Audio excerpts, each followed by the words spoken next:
Hi guys මේ තියෙන්නේ අපේ වෝගම්බර බන්ධනාගාරයේ කරපු දෙවෙනි ෂෝට් වීඩියෝ එක. ඉතින් මේ තියෙන්නේ කවි නිසදැස් ලියපු තවත් සිර මැදිරියක්. ඉතින් අපේ සම්පූර්ණ වීඩියෝ එකේ මේ කවි නිසදැස් සියල්ලක්ම අපි දාලා තියෙනවා.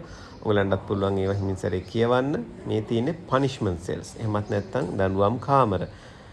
මරණ දඬුවම නියම වෙච්ච සිරකරුවන් සිටින ස්ථානයේ එහා පැත්තේ තමයි මේ punishment cells තියෙන්නේ. ඔයගලන්ට පේනවා ඇති ආලෝකය ඉතාමත්ම අඩු මට්ටමක තියෙන මේ කැමරාවට ඉතාමත්ම අමාරුවෙන් තමයි මේ වීඩියෝ දර්ශනත් අපි ලබා ගන්නෙ.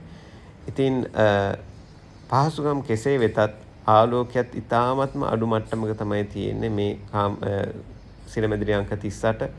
ඉතින් තියෙන කවුළු වලින් ඉතාමත්ම අඩු ආලෝක තත්ත්වය මේ සිරමැදිරි අංක 39. තිබුණාට පේනවා ඉතින් දොරවල් පවා ආලෝකය අඩු කරලා තියෙන ලෑලි දාලා පරණ අගුල් තාමත් තියෙන. ඉතින් ඔයගලන්ට ආවොත් මෙතනට මේ හැම දෙයක්ම බලා ගැනීමේ හැකියාව තියෙනවා කොහොමද මේ සිරමැදිරි ඒ කාලේ තිබ්බේ කියලා.